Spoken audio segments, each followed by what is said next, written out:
Hey, everybody. Welcome. We got a few people who have joined a little early here. Thank you. I'm Eric Keating. I'll tell you more about myself in a few minutes. For now, just hang tight, and we're going to get started probably 2 minutes after the hour just to make sure we've got time for everybody to join. See you in a minute.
Hello, everybody, and thank you for joining us today.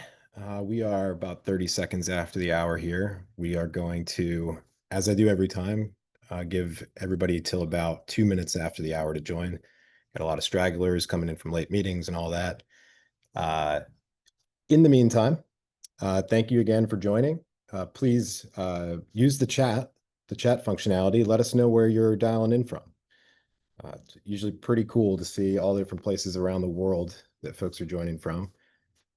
Time zones tend to be an issue for live sessions, but tends to be pretty spread out. I'm calling in from Salem, Massachusetts in the US, which is just a little north of Boston, famous for our witch trials and Halloween. If you're from the States, you'll probably know that.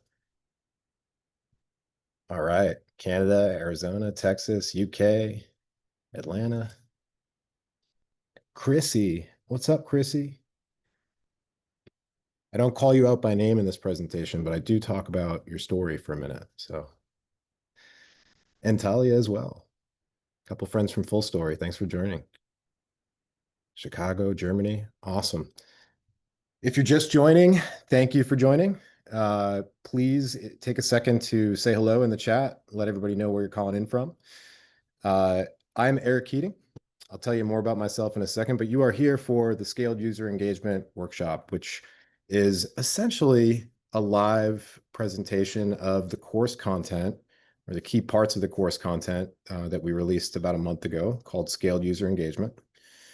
So really excited to talk through this topic. Detroit, Sacramento, California. All right, so folks from everywhere, thanks again for joining. Let's get started. All right, so got to figure out how to move the slide. All right, there we go. So one more question for you all, just as I go through the housekeeping stuff.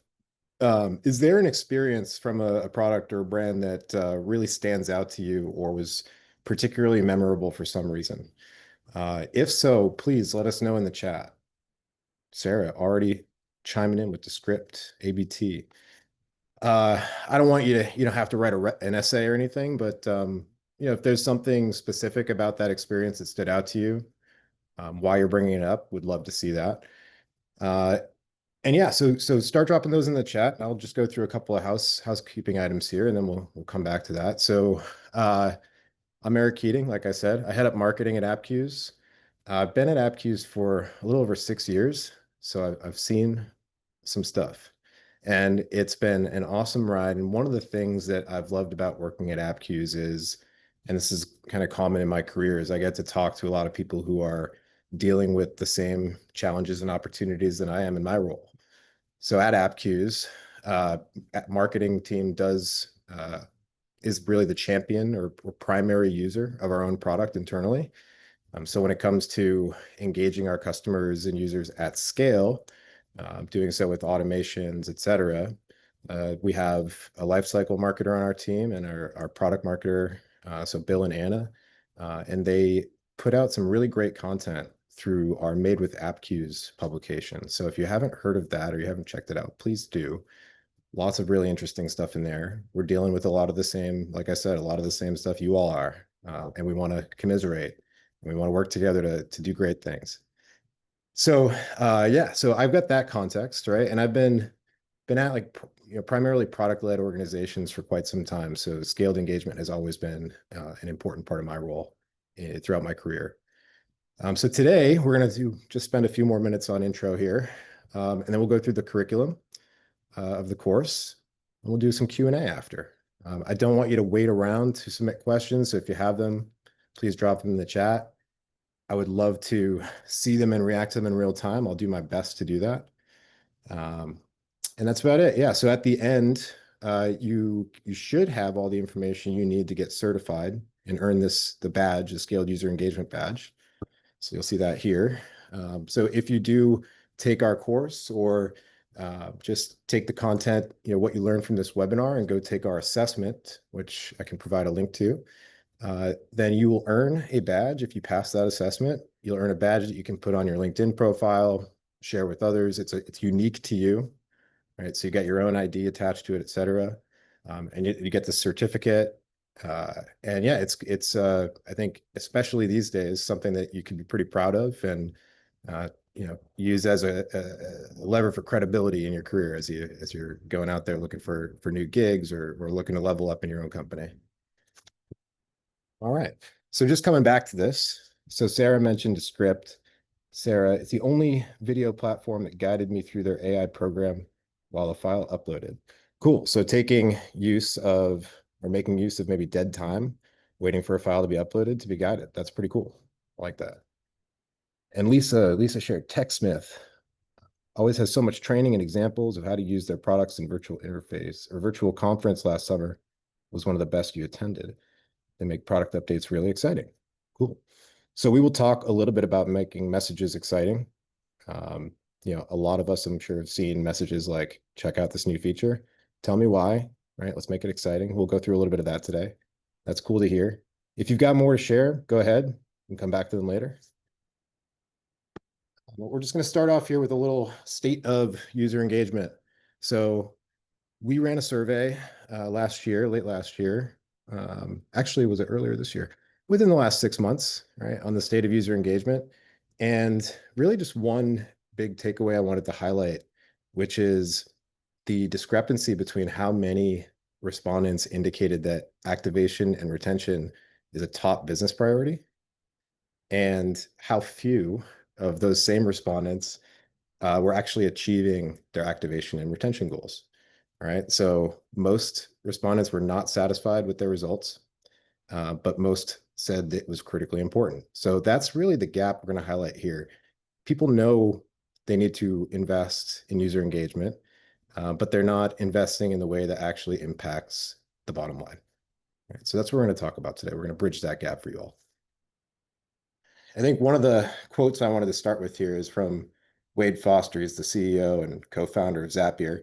And the quote is, you all can read, but at scale, personalization is what makes the difference between churn and long-term success. Okay. So, it's really not about engagement or vanity metrics. It's about improving retention, right? It's about growing revenue, and personalization at scale can be the bridge that gets you there. Okay, but it's hard. And so we've got these two kind of truths or two realities about user engagement that are conflicting with each other. One is we know that users need personalized guidance to realize value, but we can't possibly provide one-to-one guidance and support to every user. So that tension is really what's driving, very much connected to the data we just looked at, right? We don't know how to do it. We can't do it. There's a gap. There's something in our way.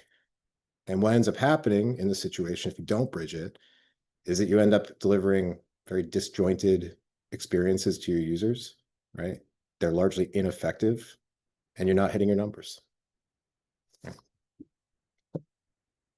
And so we're going to talk today about going from isolated messages to connected experiences, and a whole lot more than that. But throughout this session, you're going to get all the steps and tools you need to design a really effective experience that is personalized, connected across channels, et cetera, and delivers a really cohesive and impactful experience to your users. So one of the things that's getting in the way, right? I'm sure this sounds familiar to some of you. If it does, let me know. But today, most teams are operating in silos, right? You've got in-app messaging owned by one team. You've got email communications owned by another team. And then the data that you need to both trigger, personalize, and connect those experiences back to results is really hard to access, right? For a lot of us, it's like, I got to go ask engineering, or I got to ask product, or it lives in this like BI database or in this analytics tool that I don't have access to. And that makes it really challenging to do the things that we're going to talk about today, right? So one of the things we won't go into detail on really is how you get that data. But what I would encourage you to do out of the gate, like when you leave here today, is if your teams, the people that are in charge of engaging users, don't have access to the data they need, usage data, data about your users, start that conversation now, right? You have to figure that out. That is a key to doing this right. Okay. I will provide some recommendations if you don't have a data team or you don't have analytics. I will provide some recommendations on how to handle that. But that's a conversation you want to start now. Okay. And why is this so important?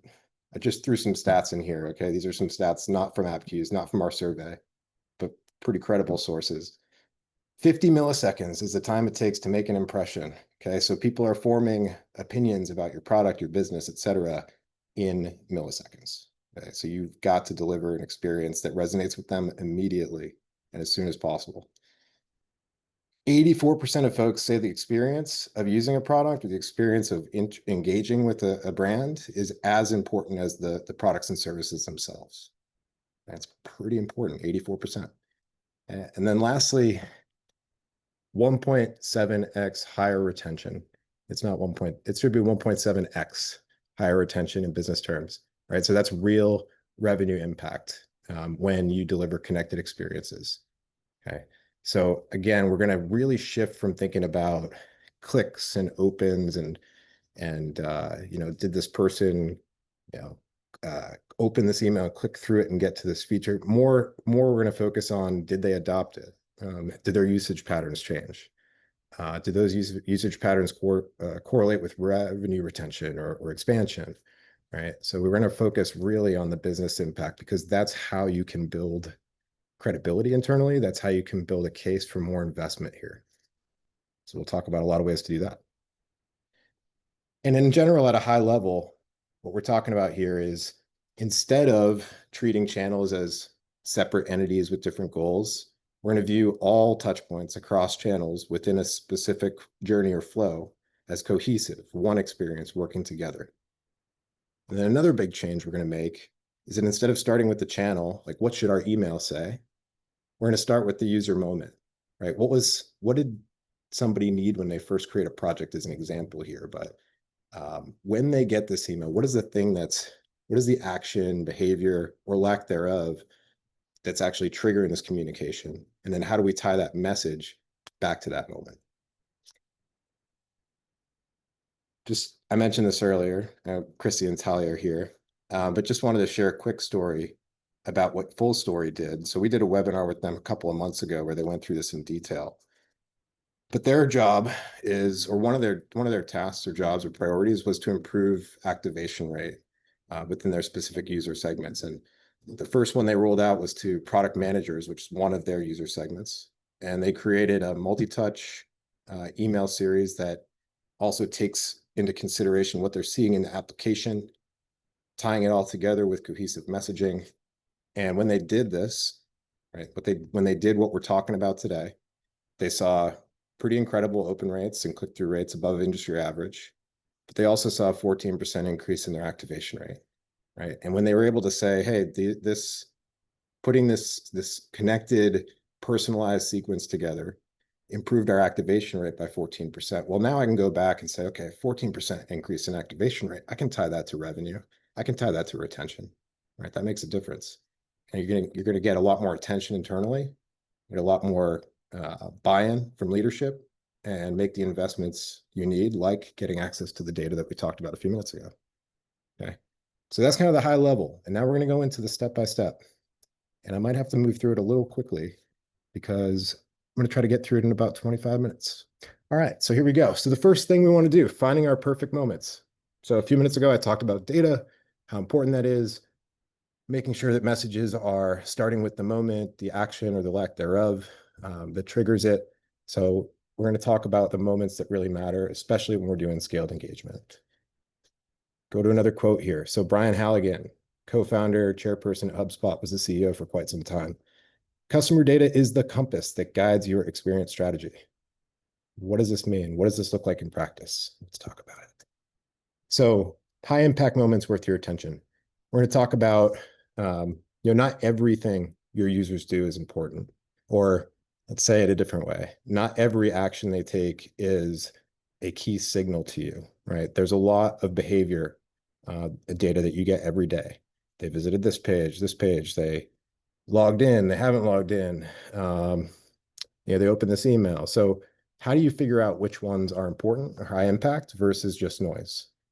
So here are a few examples. So first, value achievement. This is typically tied to activation, right? Like your activation moment. What is the first moment that they realize value? How can you show them your core benefit? And so that moment is a really important one, right? It's the first time they've seen the value of your product. You probably want to reinforce that. Feature discovery, when users check out a feature for the first time or when they start to use it regularly, right? That's a behavior that is pretty significant. We want to probably speak to that. Workflow completion, when they finish an important project or task. Collaboration initiation, let's say when they invite another user to their account or start using a feature that enables collaboration. Or usage milestones, right? They've reached a certain threshold of usage that maybe qualifies them for like a very active user segment or something like that. But these kinds of signals are the ones that are really important. Okay, and these are the moments and the key signals we want to focus on throughout the presentation today. So, moment mapping framework. Let's talk a little bit about how we do this. So first, I think it's important to think of key moments like chapters in a story. Okay, so first, the hook, first value. So what's the earliest win a user can experience, right? So when a user first signs up for your product, how can you get them to a win or value as quickly as possible? Figure out what that moment is. Okay, that's going to be a very important moment to trigger off of and keep in your toolbox as we go through this. Think about how quickly you can get them there and what obstacles they might run into on the way, right? So you're thinking about this activation moment. Okay, I want to get them here. What's getting in their way, right? How are they going to get there? That's the information I'm going to use to design my first onboarding experience to get them to activation. Next, plot. So like core actions, okay?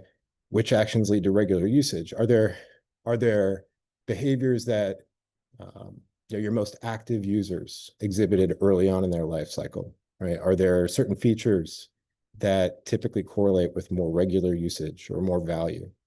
Are there patterns of usage of those features that do that, right? So let's identify what are the behaviors that we want to see that are either leading indicators of retention, revenue, or leading indicators of other leading indicators of those. So if they use XYZ feature, that correlates positively with logging in on twice a week, and we know that users who log in twice a week retain at a 20% higher rate, for example.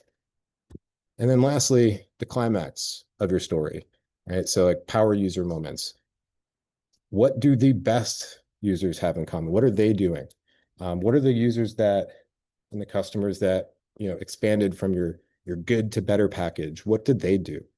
What are the triggers that show you they might be ready for an upgrade?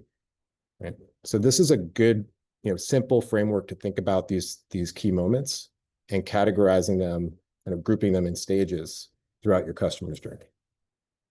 So some tips for identifying those. Like I said, follow the breadcrumbs of your power users. Like, what do the best users today have in common? What did they have in common earlier on in their usage of the product?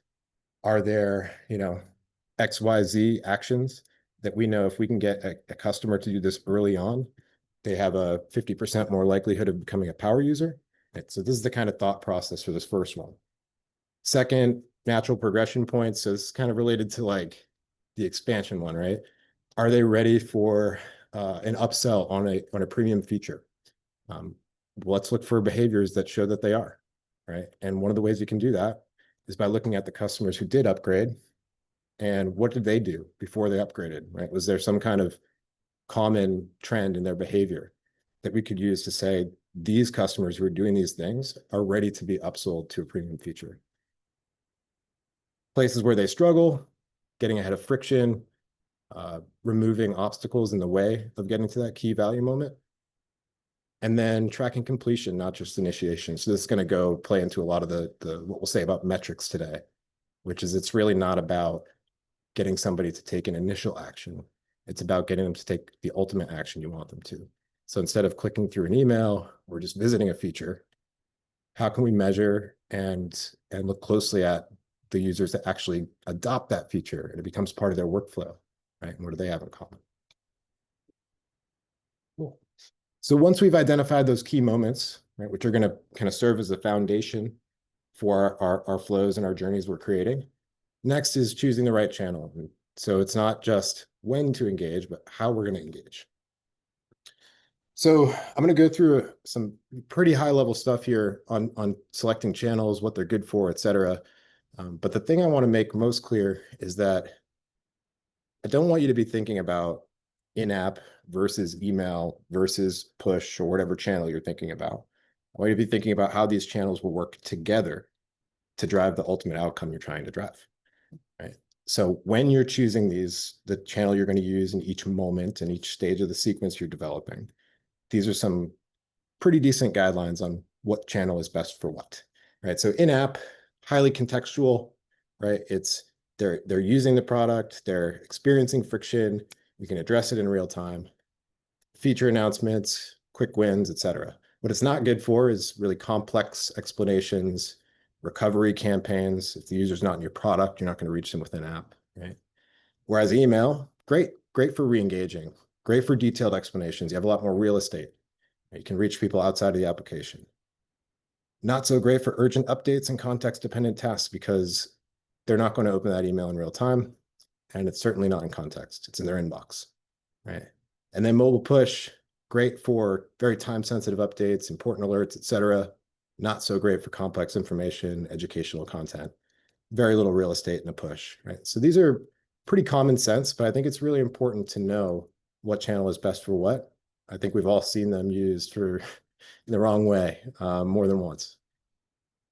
So I'm going to talk through a few different very basic patterns here and ways that channels can work together. So if you're announcing a new feature, you got a feature launch. One of the best ways to start is with an email, right? You want to reach everybody. You don't want to reach just those who are in your product. You probably want to provide a little bit more education and context for the customer before they go and visit that feature. So great to typically start this off with an email, right? Go out to all your customers or the customers who this launch is relevant to. And they click through that email and they go to check out that feature. Let's use in-app to actually guide them through it for the first time, right? And having the context of they click this email, now they're in my app, so they've seen the introduction. Now they want to be guided through it. I can tailor my in-app experience like that, right? And if they don't complete that, or let's say they only get halfway through or whatever, follow up with an email. Say, hey, we noticed you only got halfway through. But if they did complete it, you probably don't want to follow up with that email, right? So all of this context is really important. And we'll talk about how to do this in a few. But this is a pretty basic example of how you could use multi-channel for a feature launch. For onboarding, they're starting in the product, right? They just created their account. They're in the app. So this is a great case in which to start with in-app, right? Going to welcome them, going to provide some step-by-step guidance after to that value moment. With an email, maybe follow up with some of what was in the onboarding experience, but not retained anywhere, right? So following up and delivering that to the inbox or saying, hey, you didn't get to your value moment. Here are 2 things you can do to get there. And so again, another example of email and in-app working together. Re-engagement, right? They're not in the application. We're going to need to start with an email or a push message outside of the product and reach out with a value reminder, something about maybe, hey, you used to use this feature all the time. You used to get this value. So it has the context of their usage historically, reaching the outside of the app with the email, right? And then pulling them back in. When they get there inside the app, you can acknowledge, hey, it's been a while since we've seen you. This is where you left off. Right, so just a few basic examples of how channels can work together to really drive that end result you're looking for. A quick framework here that I'm gonna mostly leave to you to read post presentation, but just a few things to call out here. Before you select a channel, definitely think about, we just did this, right? A welcome in the application. They just signed up. You're going to want to start in app.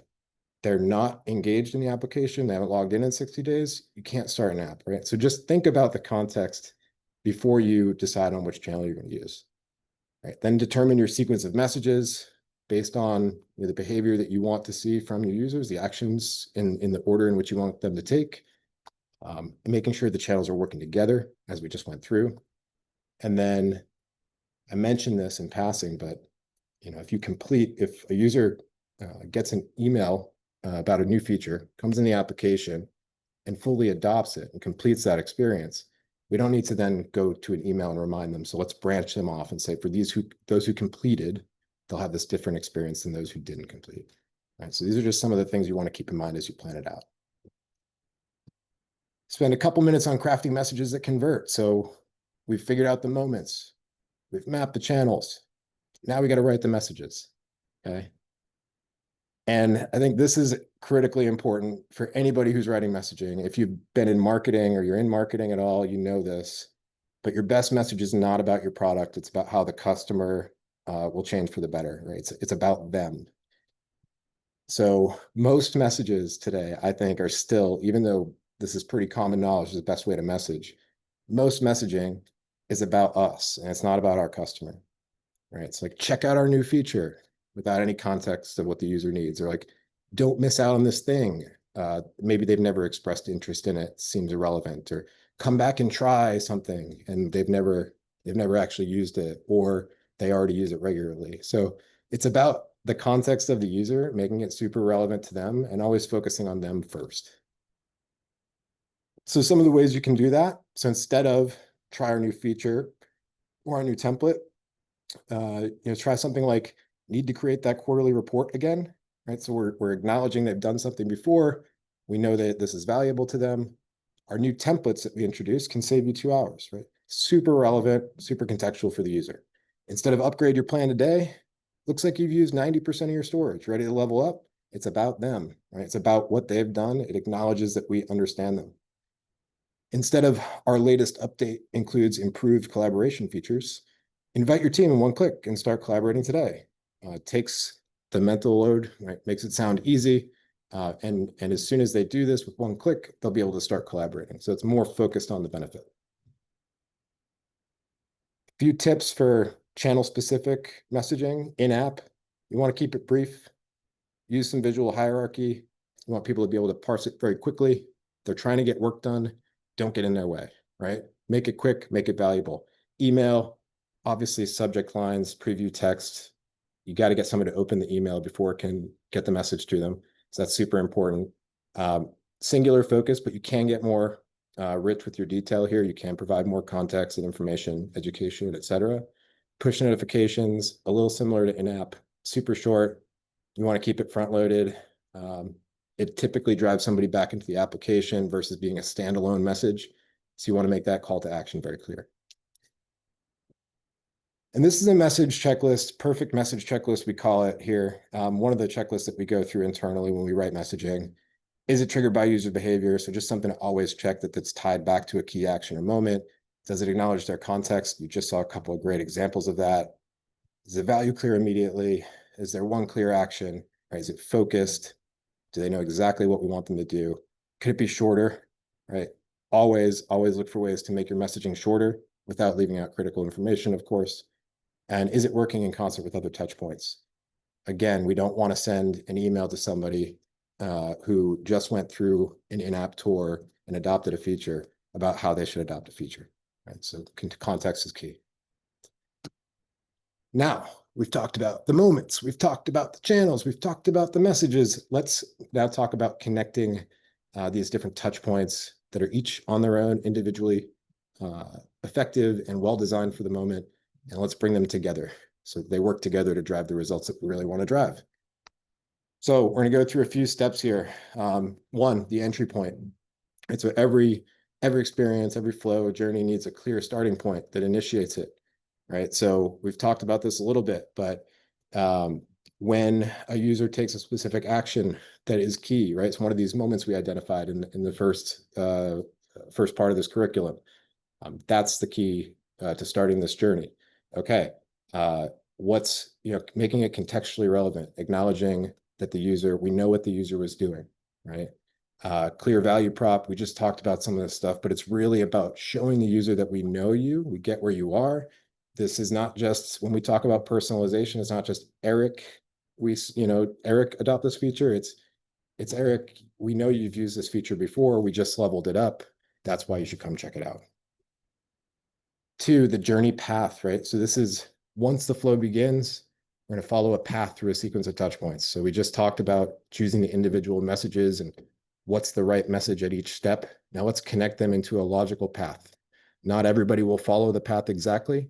We'll talk about branching in a minute, but let's create this basic path that we expect most users to go through. Logical progression, works across channels, the message, each subsequent message acknowledges the previous message and any action that the user took at that step, right? Third, we want to do the branching, right? So when you can't force everybody through a linear flow, if somebody does take the action you want them to take, pull them out of the experience or update the rest of the experience to proactively acknowledge that they took that action, right? So bottom line here is not everything is linear. We do need to expect that users will behave differently throughout this, and it should adapt to them as they do. And then lastly, success recognition. This is really important. So when a user does complete the experience or takes the action that we wanted them to take, that is valuable to them, we want to celebrate that and acknowledge it. It kind of creates a loop where we're reinforcing, hey, we showed you this, we told you it would be helpful, you did it, you completed this thing, you got it set up. By celebrating that, by acknowledging it in the messaging with the types of messages we deliver, that creates a bit of a loop where we're saying, okay, we asked you to do something, you did it, congrats, nice work. Let's do this again next time. And just a little bit of psychology and common mistakes before we close out this section and get onto measurement, which will be the final section of this. One, flow psychology, right? Users need breathing room. Success builds momentum. And when we just talked about celebrating that success, when we celebrate it, that builds momentum. Context, showing them that we know where you are in your journey. We know what you've done. We know who you are. We care about getting the best, most relevant, personalized message to you. Really works. Okay. That I can't overstate that. That's really the number one fear when we go to try to scale the one-to-one things that have been working to our whole customer base is, are we actually going to be able to make them feel like we know who they are? Are we going to be able to make it feel personal and deliver that same level of kind of a hug that we want to give our customers, right? And by doing this, you can. Okay. And then when it comes to common mistakes, too many touch points, very common, right? A lot of the examples I showed you were like 3-4 steps. It's really where you want to start. It can get a little more complex when you add in branching and have some different paths folks can go down, but you don't want an experience that is going to be 20 different steps and spanning like 2 to 3 months worth of time, right? You're trying to get somebody from point A to point B, and you want to do that in as few steps as possible. Linear thinking, we talked about that. You got to have some branching, ignoring signals if it's not based on an action, if it's not relevant. It's just kind of the other hand of what we're seeing on the left, right? Cool.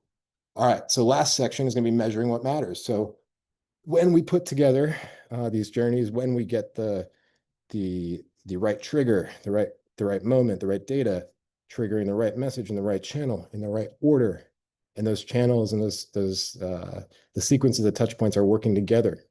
They're contextual, et cetera. Now, we don't want to just look at how many people opened this email or how many people clicked on this in-app experience. We want to see, did the person who went through this feature launch experience actually adopt the feature? And unfortunately, most of us aren't measuring that today. I think it goes back to the data at the beginning is we can't really tell what's working. We don't know. So when we think about channel metrics like clicks and opens, we want to kind of obviously keep those in mind. They're good leading indicators, right? If we have if our entire experience starts with an email that has a 5% open rate, it's probably not going to work that great, right? But that's not the end all be all, right? On the other hand, you could have 60% open rates, but only 5% of users took action, right? That's not great either.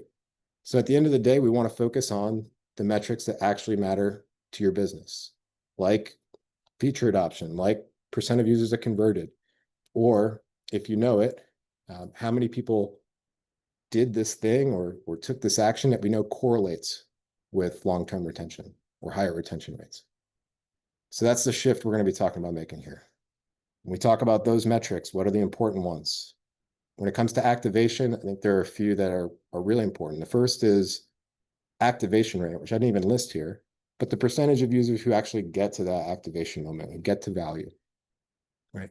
Then how long does it take them to get there? Time to value, really important. This one's a little tricky. I'm not going to go deep on this. I've done whole presentations on activation rate, but I've heard stories where, we've had some success where you put customers through or new users through a couple of more steps, extending the time of value, but you actually increase the percentage of folks who end up activating, right? So just keep that in mind. There is a balance. Key action completion. I mean, this is like key action activation, other key actions we want them to complete. Maybe they're building blocks to get to that activation moment. But the point is here, we know that they're tied to a business outcome. These key actions, if they do A, B, and C things, they are 200% more likely to activate. Well, that's really great. That's the kind of stuff we want to be measuring, right? Versus open and clicks. Before we move on, how to measure without a data team, right? So this is what I was talking about earlier. For time-based metrics, you can use a spreadsheet, just pull the data and pull it into a spreadsheet and do some math, right? Like this person signed up on X date. They did get to value on this date. You're not going to have hours, but you will have days. It took them 5 days, right? Ideally, you'd see this in real time. You'd be able to play around with the data, manipulate it a bit, but that's one of the ways you can do it. Just get sign up date, activation rate date, and average it out. A next step on that would be, hey, my users on our good plan average 10 days to activation. Our users on our better plan average 3 days to activation. Now I want to go find out why and see what I can do about getting our users on our good plan on a more accelerated path, like our better plan. Adoption metrics. Feature adoption rate, probably the most common one here, right? So what percentage of users actually engage with this feature? Which ones use it regularly? If there's a key action related to that feature that tells you they have adopted it, what percentage of users have done that? Engagement frequency, like DAO now or weekly active users over monthly active users. But look at, is there a way to tell like your users who retain best? Is there a pattern to their login behavior? Do they log in multiple times a week? Do they log in daily? How can we get more users to do that? And other usage patterns, like they used this feature first, then this feature, right? So again, building blocks up to adoption and ultimately retention. And then some other kind of impact metrics, conversion rate, what percentage of users that went into this flow or journey ended up converting and taking the action we wanted them to. Again, retention improvements, kind of hard to measure the impact of a specific experience on retention, but if you know that specific experience changed their usage behavior, and now they're logging in 3 times a week instead of once a week, and we know that users who log in 3 times a week retain at a 20% higher rate, well, that's great, right? And your leadership is going to want to know that, and they're going to want to know that you move the needle on it. So when we talk about moving from channel metrics to business outcomes and business metrics, these are the types of metrics that we should be looking at. All right, so we've gone through identifying key moments, which, by the way, a lot of those key moments you identified up front can be used as the metrics which we measure, right, for impact. So if you say the first key moment is somebody creates an account, the second key moment is activation moment. Well, I can now use created an account to kick off my experience. I can use activation as the business outcome I'm looking to drive. measure the impact of that experience on increase of activation rate. Then I can say, okay, well, my users who activated, I now want them to go adopt this feature. So I can use my activation moment as the thing that triggers the next experience. And the goal of that experience can get them to adopt feature A.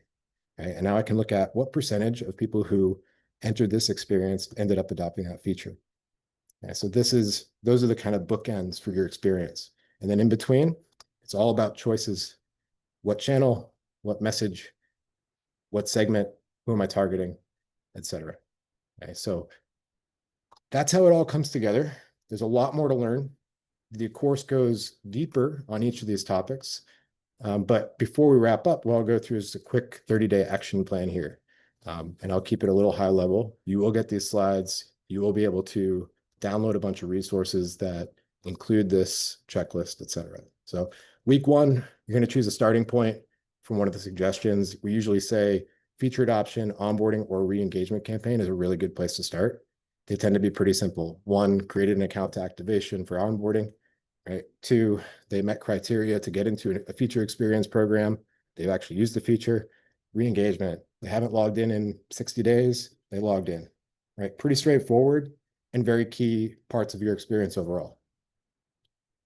Next, you're going to build and test, right? You're going to choose, not all your choices about channels or messages are going to be right out of the gate. So you're going to set it up, you're going to put it into action, and then you're going to figure out what works, what doesn't, make tweaks. Okay. You're going to launch it, you're going to monitor it. So when you launch it, if you can, good idea to go out to a small portion of your users to test and see what works. And then iterate, like I mentioned, make some tweaks, see what works better, worse. And then once you found something that you feel good about, roll it out to everybody. Week 4, iterate and improve. So review the results with your stakeholders, focus on business outcomes, not clicks, opens, completed this flow. Document what worked, what didn't, plan the next flow. Right, pretty straightforward. There's a lot more information, like I said, in the course and in the materials you can download after this. But this is our 4-week approach to getting a flow experience off the ground and starting to justify internally why your leadership team should care and why they should be investing more time and energy here. All right, so key takeaways from the presentation. 1, start with user behavior, not channels. I said that a lot. Critically important. 2, focus on high impact moments, right? So we want to focus on the things that actually matter. Not every signal your users send you is important. Make sure you come to an agreement with everybody involved on what are the most important moments and why. Match your channel to your context. Don't start a re-engagement campaign with an in-app message. Doesn't make sense. Don't start a welcome experience inside of the application. Somebody just started with an email. Right? You want to start it in-app where they are, follow up with an email. Build connected experiences that adapt. So you got to make sure the channels work together. You got to make sure they acknowledge each other. The context is strong from touch point to touch point. And as user behavior changes, they may kind of veer off of this linear path that you've outlined up front. So make sure that you've got some logic to adapt with them. Measure what matters to your business. I don't know how many more times I could say that today. And then lastly, start small, learn fast, scale from there. So like I said on the previous slide, once you've got a really strong concept, hypothesis, roll it out to a percentage of your users, see what works, and then scale it up from there. Okay, so those are the most important takeaways from today's session. As we wrap up here, I do encourage you all to go through the assessment we have. If somebody on our team who's listening can share a link directly to the assessment in the chat, that would be awesome. I'd appreciate it. But it's 20 questions. You should be able to ace it if you paid close attention today. If you do, you get an email with this badge over to the left. You get the certificate. You can add it to your LinkedIn profile. You can share it with your colleagues. But it's, like I said earlier, it's unique to you. It's not just something we give out. You've got to pass the test. You got to earn it. And nobody else has your badge. Okay, so, and then next steps, like I said, get your certification, please. If you have any questions about it, you struggle with the certification, you can go back through the course content. Next, download course templates and resources. So throughout the course, we've got a bunch of downloadable stuff, templates for mapping your journey, identifying your key moments, etc. We'll package all those up and make sure they're easily accessible to you. And then start using that 30-day action plan to start building your first flow. If I can help at any point throughout any point in that process, please reach out to me. Ask questions in the chat here.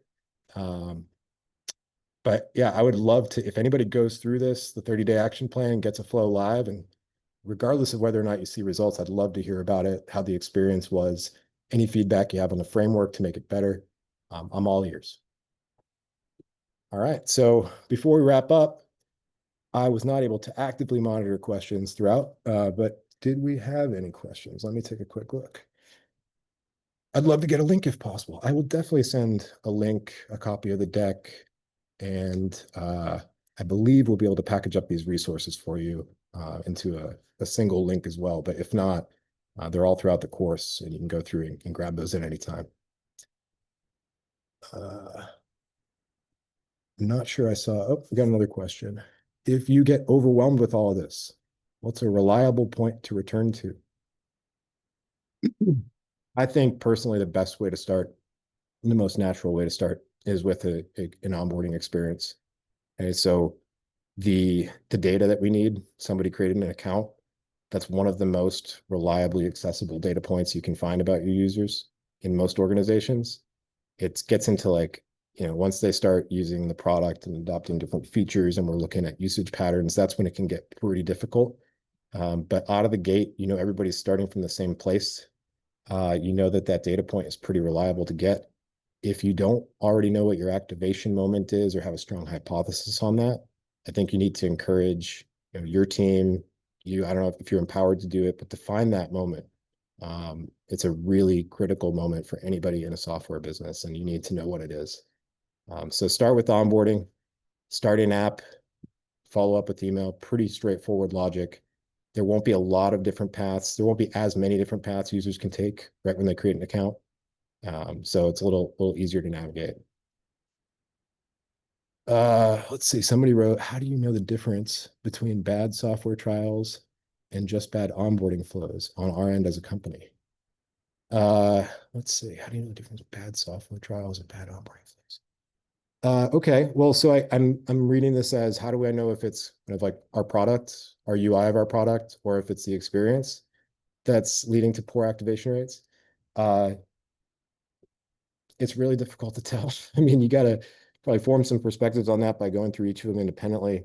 But I'd say even if your product UI is the culprit, the fastest way to fix that is with experience, because changing the UI and getting your product team to invest in that can be pretty challenging, right? So even if a large reason why you're failing is the UI itself or the product value, there are still things you can do to move the needle on some of these metrics. And I'd highly encourage you to focus there.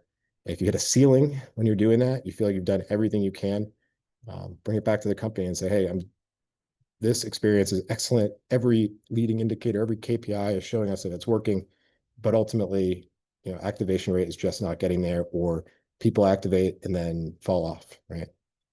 We got to invest in the product, but that's a difficult one. Another, we have a SaaS B2B product and our customers are very specific in which communication we're allowed to send out to their users. Do you have any tips on how to deal with this? Kind of depends on what you mean by they're very specific in which communication we're allowed to send out. I think without a little more detail, Laura, that's a hard one for me to answer.